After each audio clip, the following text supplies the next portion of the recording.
Les services numériques se développent dans les entreprises et administrations du Fénois. Elles ont de plus en plus recours à la signature électronique ou encore au paiement en ligne. Des outils qui permettent de faciliter les démarches, comme nous l'explique Veitiare Nauta. C'est en 2020 que la signature électronique a été lancée sur le territoire. Durant la période de crise sanitaire, les contacts étant restreints, c'est ce système qui a été privilégié. C'est un système qui est venu perfectionner le service au public, qui était par conséquent cantonné à domicile ou même à l'étranger. C'est exactement le même principe que peut apporter le paiement en ligne. Dans l'administration du pays, le service de la traduction et de l'interprétariat a été le premier à adopter le concept de signature numérique. Cela fait plus d'1 an qu'il est en place et il convient aux usagers. Il y a de la demande maintenant de dématérialisation des documents.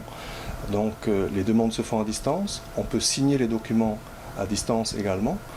Et on a beaucoup de demandes également maintenant pour du paiement à distance. Donc cela facilite la vie des gens qui n'ont plus à se déplacer pour venir nous voir. Par exemple, on a vu sur les demandes arrivées juste par Tourama, donc les demandes en ligne, qu'on a eu depuis hier une 15aine de demandes qui sont arrivées.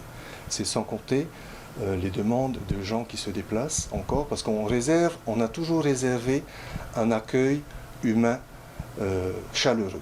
Depuis quelque temps, certaines opérations bancaires passent aussi par la signature numérique, comme c'est le cas dans cette banque. On a lancé la signature électronique en 2020 déjà, en plein épisode Covid. Donc oui, c'est une solution qui est approuvée. Le document ne peut pas être modifié.